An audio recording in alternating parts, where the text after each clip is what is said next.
Hey everybody, welcome back to Planet Coaster.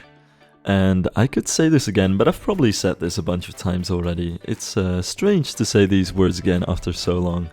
Anyway, today we're building Zephyr. It's a Mack launched coaster, or at least it's going to be a Mack launched coaster in 1 second. There we go. And it is my project mainly to mess around with the mod tools. Now, Planet Coaster has been modded for quite some time. There's the PlanCo mod manager, which allows you to load a bunch of different mods into the game. And some of these have really changed the way that you can build coasters. Now, on YouTube, I've seen some great examples from Mistize and Theme Park Whirl and other amazing creators with these tools. And the amount of things you can do with it is absolutely ridiculous. Nowadays, people are able to make coasters much smoother than with the in-game tools and even with the in-game 4-meter method, if you could call that in-game, but you know, you're already stretching the coaster creation tools at that point. But today there are a couple of parts of the mods that I want to touch on. The first is the ability to make segments smaller than 4 meters. Typically in the game you can only make segments as small as 4 meters, and the idea of the 4-meter method is because of the way that the camera moves around in the game, and because of the way that there's no continuous roll in the banking system and the elements of the game, you'll always have some weird jittery movements as you go from one track piece to another.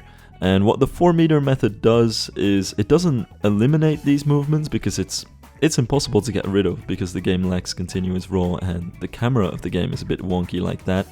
And the camera of the game is built that way because the game doesn't have continuous roll to make the coasters feel a little bit smoother, even though you can never really get truly smooth banking that glides from one piece to another and makes smooth transitions.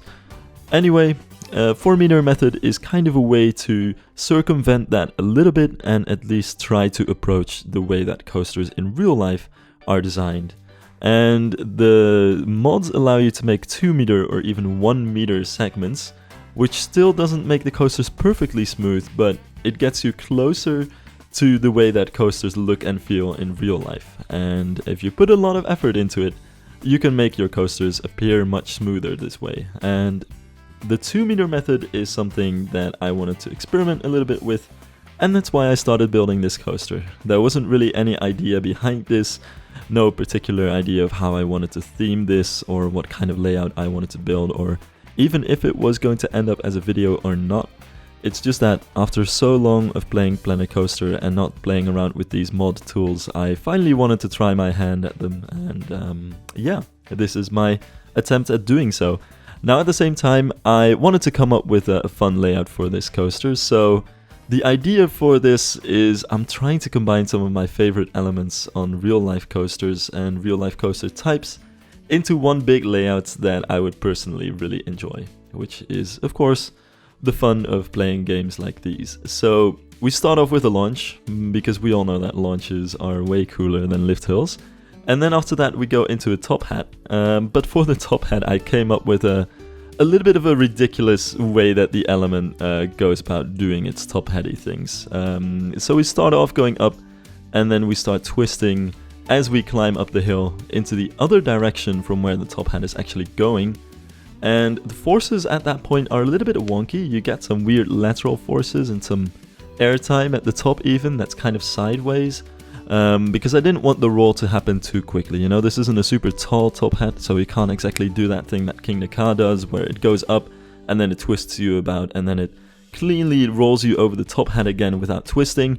No, you have to start twisting, and as we crest the top of the top hat, we have to twist back up to a regular position. So it's a bit of a strange element, but I think I really like it, especially because it's gonna give you that floaty feeling the entire way through, and I find it very hard to think of exactly how this would feel because I've never been on an element that rides like this, and I don't think there's any top hat in real life that does anything remotely close to this. But I can imagine that it's pretty fun, you know, as long as you don't have very strong forces going into any direction, you can twist the track about as much as you want, and you'll just have some lateral forces to deal with from the twisting of the track, but that's not so bad. So I think it's a pretty fun element. After that we head into, I keep forgetting, it's horrible. But no, it's an Immelmann that's kind of shaped like the first element of Formula, and some of the many copies of Formula. Now, Formula is a Vekoma New Gen coaster, a Vekoma New Gen looper, I guess I would say. It's in Energylandia in Poland, and it just has this really strange first element that kind of looks like a regular Immelmann, but the loop just keeps on going, and then at the very last moment, it finally starts twisting and you go back into an upright position. And it just gives you so much airtime, especially because it's pretty slow going through the loop, that it feels like a whole nother element, even though it's technically just a half loop followed by a dive loop. But yeah, it's really cool, so I wanted to copy that. And after that we go into a little bit of, what should we call this? I'm not entirely sure. It's inspired by Intamin Mega-Lites, so we have 2 camelbacks, just for some airtime. Very strong ejector airtime throughout these entire camelbacks. It's a little bit like the layout of Rita or Speed at Heidi Park, except the camelbacks are way taller and have way more airtime. But that's kind of the idea. Putting 2 camelbacks on top of each other, it feels pretty good. And then between the camelbacks we have what's also a pretty typical element for an Intamin Mega-Lite. A very tight turn with a lot of Gs, well upwards of 4 Gs, and very sustained. So lots of negative G-forces mixed with very dense positive G-forces. So it's gonna be pretty extreme. And then after that we have the second inversion of the coaster, which is, I'm not even entirely sure. I guess it's kind of like a corkscrew mixed with a 0G roll. The thing is, the way that it enters the element is a little bit like an elongated corkscrew, but after that it just rolls straight into a turn in the other direction. So really not sure what I would call this, but yeah, it goes into a roll, and that's the second and last inversion of the layout. And then the final part of the layout is very much like an Intamin Mega-Lite again. We have 2 twisted airtime hills with airtime that's not quite as intense as the airtime on the camelbacks, but at the same time it's a little bit twisty, so you get yanked about from left to right. And yeah, I think that's a good finishing part of the coaster, because at this point I was trying to figure out how I could make this thing return to the station, because I'd worked myself into quite a corner there, and eventually I realized, let's just build the station in another direction, and then we'll have plenty of space to work with to finish the rest of the coaster. So as you can probably tell, I'm a huge fan of Intamin Mega-Lites. Besides from just the layouts being really fun and being one of my favorite coaster layouts that I've been on, I just appreciate how clever the design of the layout is, because Intamin Mega-Lites are a very small coaster, at least for the type of coaster that they are, because they have Giga Coaster track and cars that's usually reserved for coasters well over 200 feet tall, but they're much smaller, and yet they still pack in all of those heavy positive Gs and lots of really intense airtime, and the layout is just perfect. You arrive at the station thinking that you've just had every little ounce of intensity that you start off with, or like the potential kinetic energy is completely used, and it's just perfect. It's a perfect little layout with just the right mix of elements and direction changes. So yeah, big fan. So that's the start of the layouts. Now the next part that I had to do is the 2-meter method, and this is one part where I ended up doing most of it off camera, because this is very boring work, as you can see.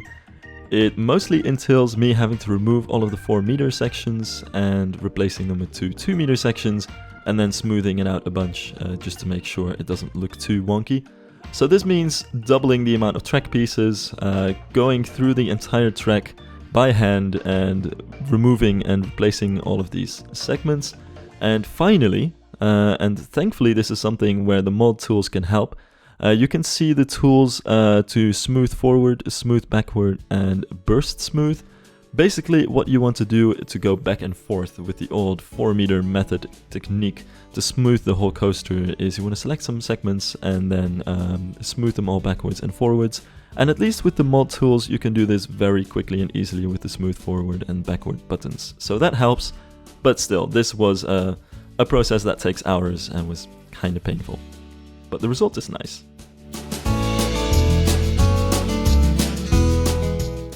By the way, before I forget, huge credit goes to Evan and Distance, who created the PC mod manager and also the realism mod that allows you to do all kinds of things with the game.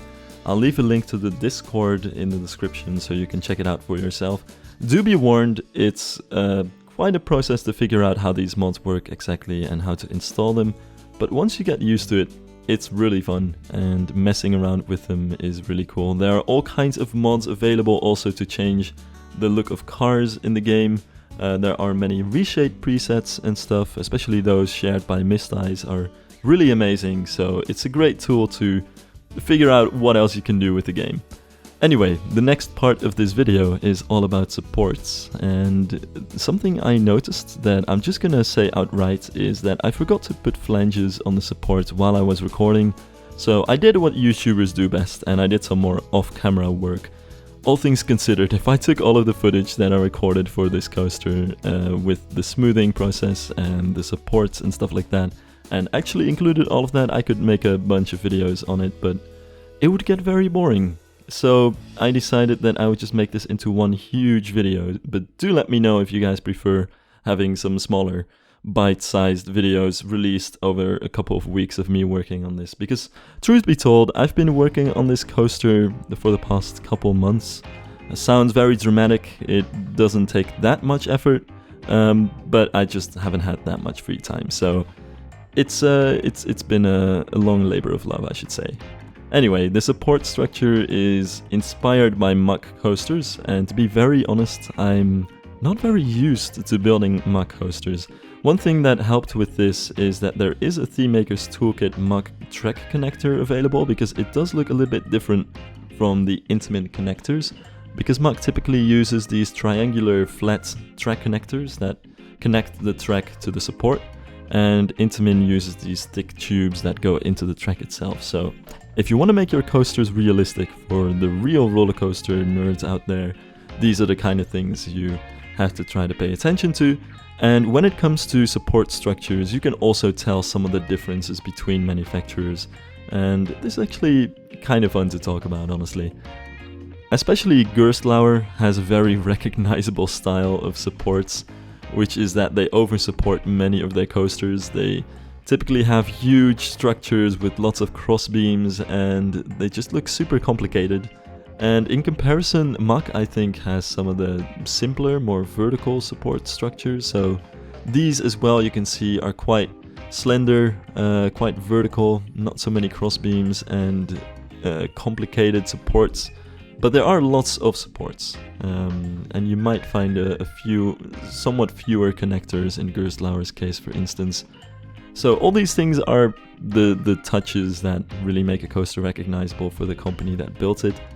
To be very honest though, I don't think this layout is very typical of Mack. I think my headcanon for this coaster is that I was a park owner and I wanted to build this coaster, and I just went up to Mack and I was like, I want this coaster that takes these elements from the Intamin Mega-Lites coasters and takes these elements from the new generation Vekoma coasters, but I want to use your track and your cars, and then somehow come to some kind of, a combination of all of these parts.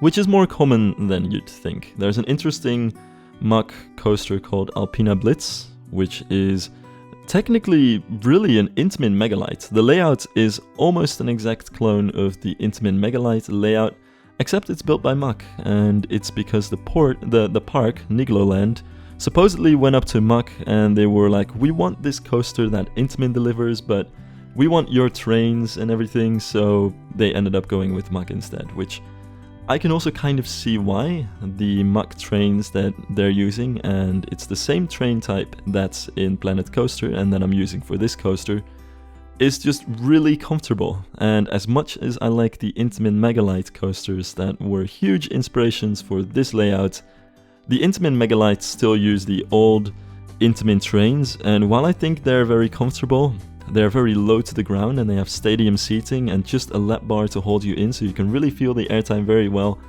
They're not quite as cushioned and comfortable as some of the newer Intamin or Mack style coaster trains, so that's somewhat understandable.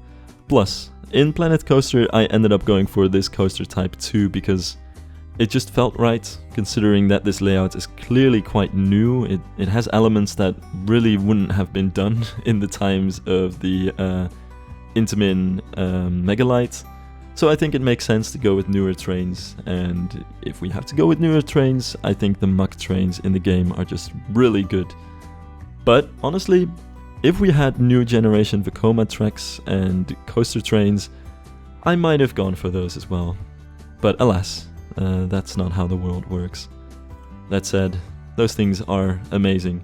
For anybody who doesn't know what I'm talking about when I'm talking about new generation Vekomas, Vekoma is a company that's typically known for just horrible coasters, and for many decades now has been mostly known for their boomerangs and suspended looping coasters, which bang you about, which are usually pretty painful.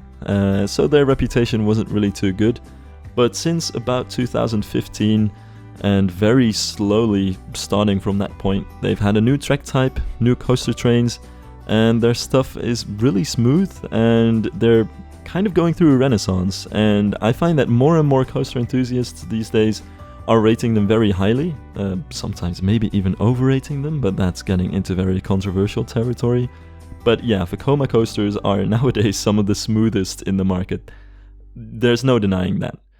Sometimes, personally, I feel that they are a little bit too smooth, in a sense that their layouts tend to be so perfectly calculated in a computer that they don't really whip you around as much. And I do like the kind of unwieldy airtime and direction changes that you get on older Intamins, like the Intamin Mega-Lites.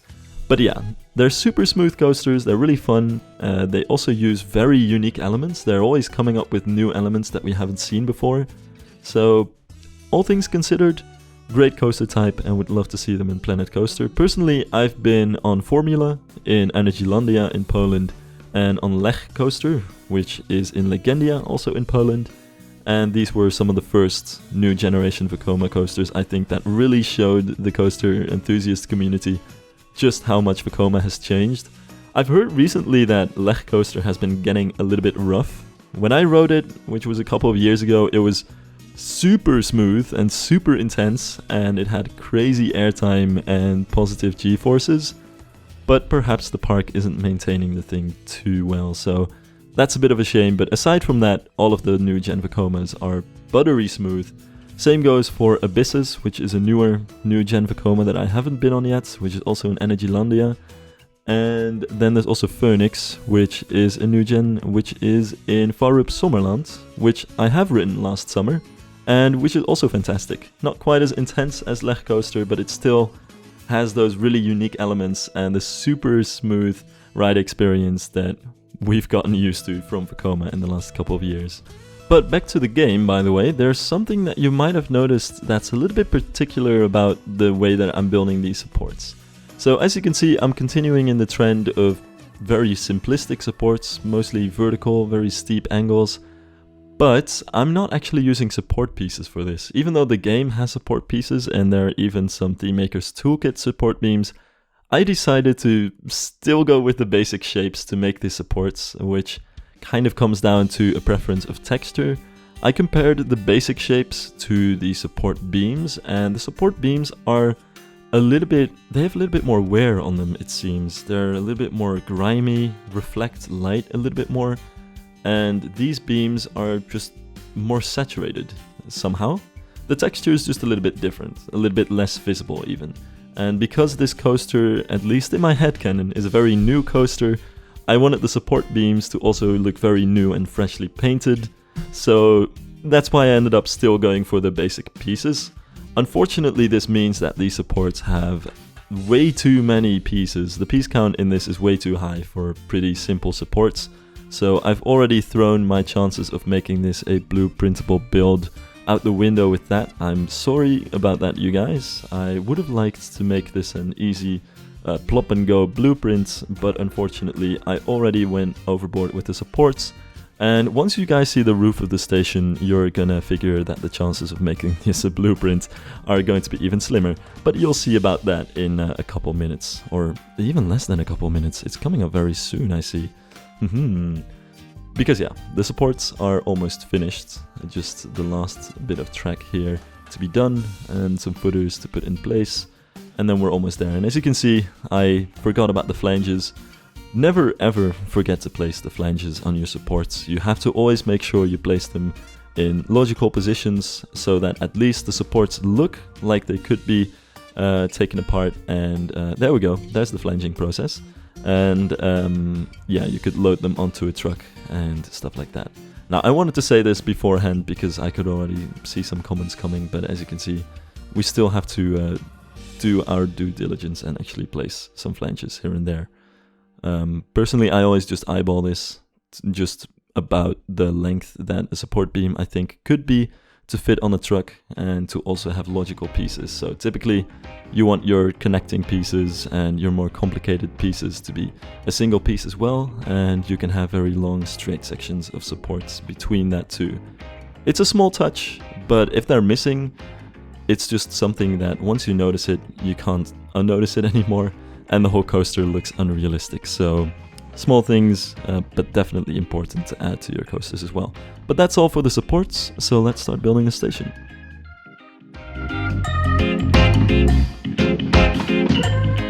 Alright, so for the station, I didn't really have any particular theme or idea in mind. I just knew that I wanted to try something different and something kind of unexpected. I think it was very easy for this station to just go with some generic roller coaster station with metal plated roofs and support beams and stuff like that, and just throw some of the colors of the coaster in there. But I wanted to try something else, and what I wanted to try I wasn't really sure either. I decided to just treat this as a doodle and see wherever it ends up, which is really fun to do, I think, all of the time. Sometimes it ends up horribly wrong and you end up with a building that you don't like, but most of the time you at least end up with something interesting that kind of starts as something unusual or something you haven't tried before and ends up as something presentable, at least. It's mostly a fun process, honestly, to not know exactly what your building is going to look like and just start building it and hope for the best. Now, I did have some very general inspiration for this build, although that's also coming from a slightly different place than you'd usually think of when it comes to roller coaster stations. See, I was thinking of architecture from the post-war period in the Netherlands, so something like the 40s and 50s, where there was a lot of, we had to rebuild the country from the rubbles of World War II, and there was a lot of experimental concrete modernist architecture, and something that inspired me most of all is the architecture from Blijdorp, which is the zoo in Rotterdam designed by Siebold von Ravenstein, which is technically built during the war period and designed before it, but that doesn't matter too much. It's just the general architecture. And also the architecture of modernist churches, which sounds especially strange, but I figured it's a cool look and I wanted to experiment with it a little bit. So starting off, we have this big concrete roof with its kind of unusual shape. Some people told me that it looks a little bit like an Asian roof, which was not my intention, but I see the resemblance, so fair enough, honestly. And I think it kind of suits the tropical vibe of this whole build, so I'm not even mad. But the general idea of this roof was just to build something with a more unusual shape than a typical coaster station roof, and then figure out what to do with the rest of the building later. So, as for the rest of the building, I decided to put these white simple pillars underneath it, which really makes it resemble a building from Blijdorp. Those of you who know, you'll know what I mean. And as a foundation, we're just going for a very simple base with some natural rock textures and stuff like that. It's a very rectangular building, which is kind of against my principles, honestly. Making a building that's perfectly rectangular or square is just horrible. Not a big fan of it, but in this case it just works the best with the roof structure, and we'll add an extra element to this building later on that'll make it a bit more interesting than this. Plus there's the fact that the station is raised quite tall, so we're gonna have to place some stuff around this to not make this whole building feel a little bit alienated in its environment. But that's all gonna be fine. For now, I'm just working on some of the finishing touches, making sure the whole thing looks clean, because if you're building a building like this in a kind of modernist sense, I think the most important thing is to make it look clean and make everything very tidy and connect well. I think one of the biggest gripes that people have with modernist architecture from this era, so modernist architecture that's over 50 years old, but is still very typically modernist architecture, is that concrete just starts looking not as good as it was when it was newly built. You know, it starts weathering, and typically when you're building brick buildings or other vernacular architecture, weathering is kind of a good thing. You know, a brick building that's very old, you really start seeing the age in the bricks, and they start getting some darker colors and some more variety in the texture, and it looks cool. But with concrete buildings, concrete just doesn't age too well, and instead it starts looking a little bit dirty and grimy and dark. So I think that's a huge part of why these kinds of concrete buildings aren't too popular, especially if they're older. But in this case, this is a very new building, it's a new station, and we're gonna do something with this roof to make it look more interesting than just its boring uncolored shape. So my idea was to just paint it in a weird sense. I was thinking of what I could do with the colors for a while, maybe some sort of checkerboard pattern or something like that, many different colors. But eventually I ended up with this a little bit strange-ish shape, which I think kind of suits the way that this roof is built, because you do have two diagonal lines going down the middle to the middle of the roof, just by the way that the curved shape is made. And I think making a pattern like this, where it's a little bit darker towards the middle of these lines and then getting lighter towards the end, at least gives it an interesting look that's better than the grey concrete that it was before. So that's how we started out with this station building, but then I wanted to create a finishing touch to support the roof line, and decided to add a big arch at the end and the exit, or at both sides of the station building, to make it look a bit more interesting. So that's that for now.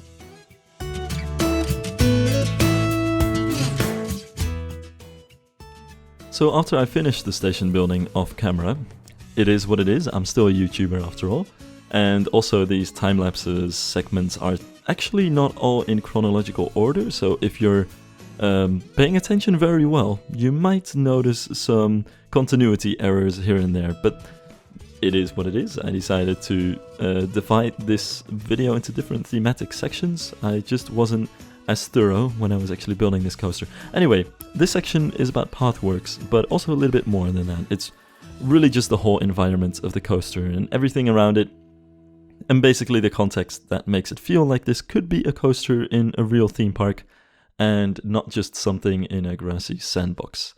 Now, I wanted to try something with kind of free-flowing paths here, with large sections of, what should we call them? Sort of planters with mulch in them, that newly, freshly planted bushes and stuff would be in. And because of that, and because this is such a new coaster, the terrain is mostly going to be devoid of large trees, because large trees just haven't had time to grow in yet. And instead we have these mulchy fields with very small shrubs and ferns and palm trees that still need to grow, in between a couple of large palm trees that we did manage to get the budget for to bring over to this section of the park and actually plant in place. And that's honestly something that, when it comes to the lore of building a new attraction in a theme park, you always have to keep these things in mind. Landscaping is something that takes years to fully grow and really make a place look finished. So most new areas of a theme park, I think, even though they end up looking very new and clean, are not the nicest looking areas of a park, personally I think anyway, because the foliage all still needs room to grow. I think you see this especially right now in Dollywood with Big Bear Mountain, which is a really cool coaster. It's a new gen Vekoma, actually, and it's a family coaster with 3 launches and a really cool layout. It looks amazing. I would love to ride it, honestly, if I were ever stateside, but It's also nicknamed Big Bear Mountain after the animal, but some people also call it Big Bear Mountain with B-A-R-E because it's such a barren landscape. But it's part of building a new coaster and demolishing all of the trees that were in its place. You can build coasters around trees and maybe even do pathworks and buildings around them and keep most of the trees intact. You can see this especially with parks that have environmental restrictions where they're in some sort of nature reserve area, so they're not allowed to demolish trees. I think Duinrail in the Netherlands is an interesting example of this, where one of the coasters, Dragonfly, was really built around the trees in the area, and they didn't chop down any, or at the very least many trees to construct the coaster. But yeah, aside from those kind of exceptions, new areas of parks tend to look quite bare. So that's something to keep in mind when you're doing these Planet Coaster builds as well, that if you want your coaster to look new, you should also keep the foliage quite small, and that's what I'm gonna be doing in this case. And I'm doing a brief intermezzo here to build some catwalks, some custom catwalks, for no other reason than the fact that I've looked at the Planet Coaster catwalks for way too many times, and there's just something fun about taking some other catwalks every now and then and using those instead. And here you can see I filled in this soily area with all kinds of small foliage. Some of these are in-game, but most of these are not from the game and are either small ThemeMaker's Toolkit plants or actually planters that I sunk into the ground to just use the small bush on top. But in any case, it looks kind of new. Also, the general look of this area was inspired by Pipeline, the surf coaster, which is a new B&M coaster that opened in SeaWorld Orlando this year, which is a really cool looking coaster. It's a new type of stand-up coaster developed by B&M, where the seats move up and down with the forces. So hopefully, and from what I've heard from reviews, it's actually pretty good. Hopefully it should resolve the issue where the forces are very uncomfortable on traditional stand-up coasters. Stand-up coasters used to be kind of a hype in the coaster world in the late 80s, early 90s, but have mostly disappeared, and many have been demolished in the last couple of years because they just don't have a really great reputation. But the surf coaster looks to be a cool innovation that makes these things good again, so maybe I'll ride that coaster one day too. But if you've ever been on it, do let me know if it's a good ride. But it seems to be getting really good reviews. But I'm not even thinking about the coaster itself, I'm actually thinking about the landscaping around it. I've heard many people call it also kind of barren and ugly, but personally I kind of like the clean landscaping around the coaster with all of the curvy concrete curbs and the different sections of path and sandy bits and stuff like that. So I was mostly inspired by the way that coaster looks to make the surroundings of this coaster. And so instead of just having it go over grassy fields and maybe adding some bushes or rockwork here and there, I decided to make it a bit more fancy and also landscape some of the areas around the coaster a bit more. So the concrete walls and curbs make their return here around the coaster, almost as if it was some kind of path, but it's not, where this is also a pretty time-consuming process, so I did cut out some of this as well. But yeah, all things considered, I think it's worth doing it, and especially from an aerial perspective, it really makes the coaster look clean and kind of new, and I think it's a fun way to at least make this super unthemed coaster at least have something to look at, and I think it suits the colorful and tropical vibe of the coaster as well, so that's what we're going for. And of course, you should try to build these things in a smart, efficient kind of way as well. So once you've built one of these curves, definitely just copy them around, which also helps you to make sure that all of the curves are similar and have the same radius, and then try to figure out how you can actually make them connect, as you can see here. It's not always super easy, but the end result is something that looks pretty clean, I think, and gives you something fun to fill in and give this coaster a unique look, even though it is still completely unthemed. And it's just fun to see how quickly you can make these things look decent just by copying all of these semicircles around. You can also probably see me getting a little bit faster at this once I get used to how they look and their shape and size works to make this whole area. Now, Finally, I wanted to fill in some of these other curves with sand. Still not entirely sure what I was thinking when I did this, but honestly I was just copying the general look of Pipeline, the surf coaster. And it's again something that's a little bit time consuming. Also, this sand is just the mulch piece that I used for the soily bits, except I recolored it to look like this. So these kinds of recolorable pieces are very flexible when it comes to this stuff. But yeah, in the end I think it just provides a really fun color contrast with the grass and the mulch to just make the ground look a bit more interesting. Plus, filling these in is kind of satisfying, I think. It's just the kind of task where you can turn your brain off and just do mindless little tasks like this and watch something just get nicer. And I think that's the fun, therapeutic part of doing stuff like this. So I think it looks worse to do than it really is. It's just kind of fun with some good music or stuff like that. It's something I could easily do for days. Also, a fun fact, some of the building of this coaster have actually streamed on Twitch. Now, I'm not going to promise that I'll be streaming regularly, because honestly, I just stream whenever I feel like it. But the streams were really fun to do, so huge thanks to everyone who joined in and watched me finish this coaster, because it was a lot of fun. And sometimes it's also these kind of things that keep you going, because I know it's sometimes difficult to find the motivation to actually finish your projects in the game, if you will, and doing stuff like that and making these videos really motivates me also to finish these builds, because for some reason the last few steps are always the hardest. I always begin with a lot of motivation, and then once the steps to finish it are clear, it just becomes a little bit more boring. But it is what it is. It's still a game, and you should still just do it for fun. And now, after I finish this corner here, you can kind of get a quick aerial glimpse at what the coaster looks like with all of the pathwork around it.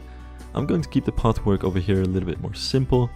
And I also wanted to create a lake on this side, because that is going to be my money shot. Whenever I do Planet Coaster builds, I always try to come up with a couple of camera angles where a coaster is going to look nicest. And some of these you really want some paths, and some of these I just want a space where I know I'll be able to make some cinematic shots and make something that looks good, and maybe even make it my thumbnail for the video. So these are always things that I keep in mind as well. And now here, these paths look kind of boring, even though their surroundings are pretty clean, I think. So I wanted to make some planters to put some big palm trees in, really give it that tropical look. And also some very simple street furniture, just some simple lights. I believe these are still from the Ghostbusters DLC. They're the old city lights, but they work pretty nice for stuff like this. And some fences here and there as well, of course. And the queue line is also pretty simple, as you can tell. Just a very simple switchback, where we will place some shade covers very soon. But nothing too special, honestly. Because I'm keeping this very simple, trying to keep it within one video and not put too much work on it. Plus, the focus is still on the coaster mainly. Also, all of these paths were actually pathless up until very recently, but I did all of this forgetting that the guests in Planet Coaster are kind of boring and don't even walk anywhere if they don't have anything to do there. So even though they can get some great views of the coaster, nobody's actually going to walk on any of these paths. So I kind of forgot that's how Planet Coaster guests work, but you'll have to forgive me, it's been a while. Anyway, here's where I'm gonna place some of the shade covers over the queue line.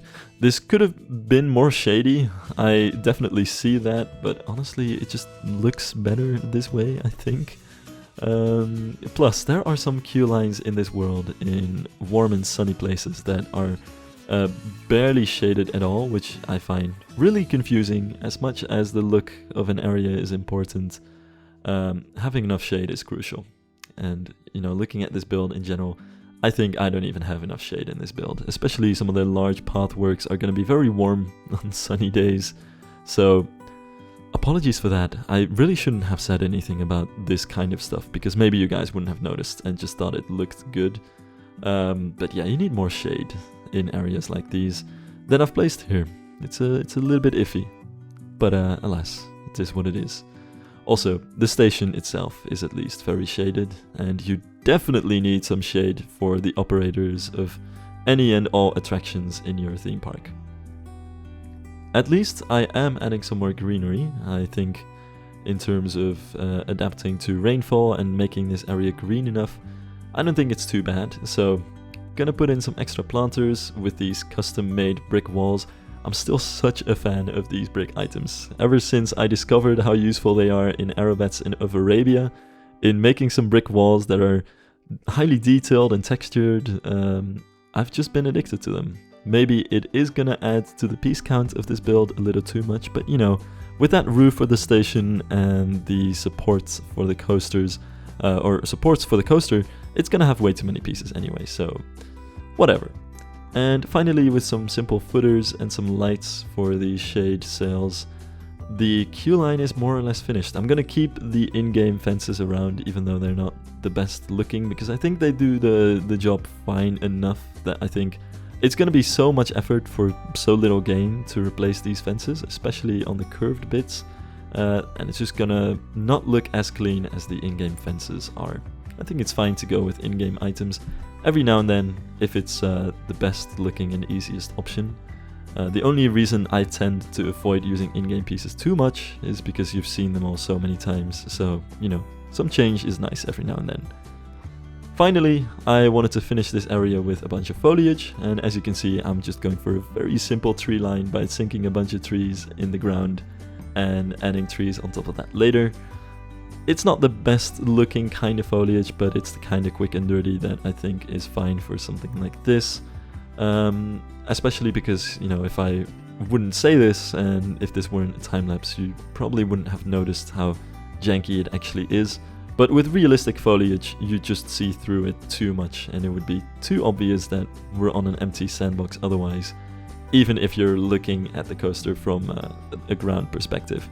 So yeah, that is going to be the finishing touch for this build. I'm gonna add some last couple things here and there to really finish it up, but for now, that's gonna be it for the time-lapse. I hope you guys enjoyed this look into the process of making this coaster, and I'll leave you guys with a few cinematic shots and a POV. Thanks for watching, and I'll see you next time.